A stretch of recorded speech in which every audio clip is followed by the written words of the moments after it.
last time Lin-Manuel Miranda helped out Disney with one of their animated movies, we got the brilliant Moana. So this time we have Encanto, and oh my god, I wasn't the biggest fan of all the trailers, but did this movie sweep me off my feet? Yes, and it is absolutely one of the most magical films Disney has made in quite a while.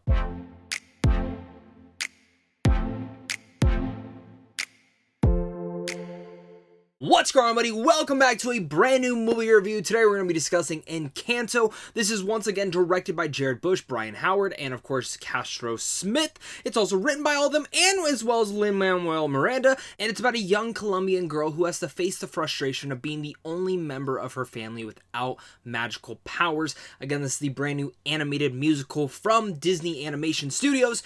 And I wasn't that excited for this movie. This was like the first Disney animated movie in a while that I was like, I don't think I really care about this one. The trailers didn't really do much for me. I thought it looked cute. I mean, all Disney animated movies look cute, but nothing grabbed my attention to where I was like, I'm chomping at the bits to see this movie. And when I finally saw it, I sat in the theater and I was like, open mind going in, and damn, is this really good. In a year where we got Raya and the Last Dragon and now Encanto, it blows my mind how great of a job Disney Animation Studios did. But of course, we have a lot to discuss today, and if you guys are new here and you love talking movies just as much as I do, then you are in the right place. So make sure to hit that like and subscribe button, as well as comment down below your guys' thoughts. Did you guys like Raya and the Last Dragon earlier this year? Are you looking forward to Encanto? Have you already seen it? Let's have a great discussion all down below. So with like every review, you know what I like to start with, and that is the pros. And one of the major pros I gotta give it is Lin-Manuel Miranda's music. It sweeps, it swells, and it works perfect throughout the entire storyline of this film. Something that I was a little bit nervous about was something that Lin-Manuel Miranda is known for, is this kind of rappy music, which I love. You know, it's either the Hamilton soundtrack, In the Heights, whatever you want to say. Anytime Lin-Manuel Miranda has his niches on something like that, I am all in. But I wanted to see something a little bit different from him, and definitely in the music you can hear those beats, but overall it is actually very different and unique, and it's something we haven't seen from him before. Definitely we've seen some of these musical vibes in other musicals before, but it really works wonders combining his strengths and other musical talent strengths, and the beats, it all soars and whisks you off your feet, and the music, there was not one weak song in here. I obviously have some of my favorites, but every single one of them, whether it's the style, the tone, the set piece, it all works great, and I had such a blast with this, and I can't wait till the soundtrack comes out. The other thing that I just mentioned was the set piece. Now, watching the trailer, I didn't know what kind of adventure this would go on or how this would be. I knew she didn't have magical powers, but how would that tie into this entire story?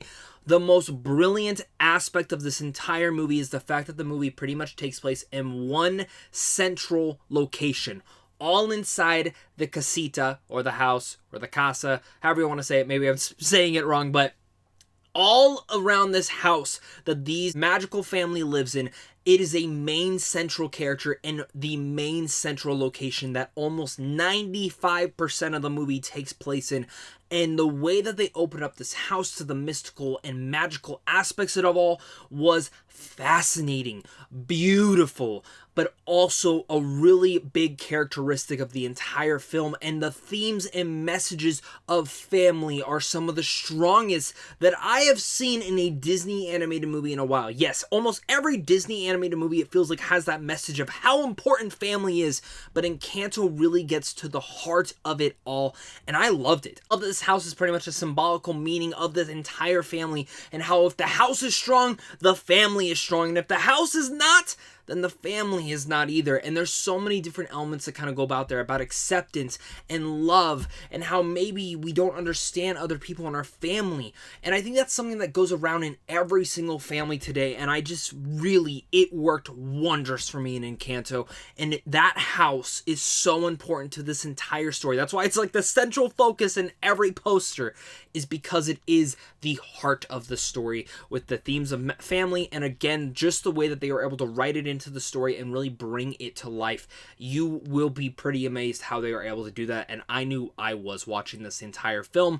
Adding in as well, the characters are great, especially our main character, Marabella, who is played by Stephanie Beatrice, who I love in Brooklyn Nine-Nine, and she's great in here. I hope she starts to get a lot more builder and bigger roles, because she's just, again, a sweet and serenading voice that really brings into the life.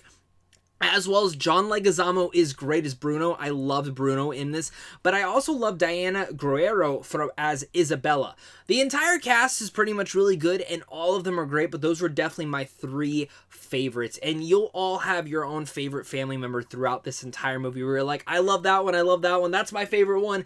That's the great thing about Encanto. And going back to one more specific thing about Encanto, it's the animation. I mean, Raya and the Last Dragon blew my mind away, and then we look at Pixar and what they did with Luca, which that also blew my mind away. And then I look at this and I'm like, God, the detail. It's so attentive in every single set piece and crack and every little thing that you see in the house. It is just all brought to life in such a flourishing way. That's where it just goes about to be, is how magical this movie is. And I know the movie deals with magical powers, but it is truly a magical movie, and surprised me to no end with how great it was. Time will definitely tell if this will be remaining as one of the big Disney classics when years to come. I still think Raya, I enjoyed Raya a little bit more, but Encanto is such a magical movie that I can't express enough that you should see with your families the week of Thanksgiving, because the theme of family, once again, is the strongest aspect of it all. I got family. Of course, with every movie, no movie is perfect, and that's why we're going to go to Encanto's cons. Now, I don't have particularly too many. I actually think the movie did a really good job at balancing the music and the story and actually having that good aspect of it. The music was unique, and I actually dug all that, and how it wasn't just the typical Lin-Manuel Miranda. Animation was great, characters were great. I guess the only con I could actually say is there's a little bit of... I wish there was a little bit of a better explanation when it came down to the actual magical abilities. There's certain things that happen in here where I'm like, okay, I just gotta kind of take this for granted. Again, this is a nitpick. If you're a kid watching this, or a teenager or whatever, and you're watching, they're not gonna care. This is just a nitpick that I had, that I would have liked to see a little bit of a better explanation with the magic. I have my ideas of why it's like how it is. Again, I can't get into spoilers, so I can't get into the specific details, but there's just a couple details in there where I was like, I would have liked a little bit of a more deeper mythology dive into there, because I actually think the film moves very briskly. It is a short film. For an hour and 39 minutes, felt like maybe I was only in there for an hour and 15, which is like the greatest thing you could ever imagine. But I do think it could have probably ran a little bit longer, but I mean, really, not that many cons. That's where I really much say Encanto whisked me off my feet, blew my eyes wide open, and I smiled, I laughed, and I just wanted to get up and dance. This is one of the Disney's most magical films to date, and its theme on family is one of the strongest I've seen in an animated form in such a while. It's beautifully told. I love the characteristics of the house, and I just found this movie to be a very solid surprise that I was not expecting. So all that said, I'm going to give Encanto an A-. Thank you once again, guys, for watching this. You guys are seriously all the best, and I can't wait to hear your guys' thoughts down below in the comment section.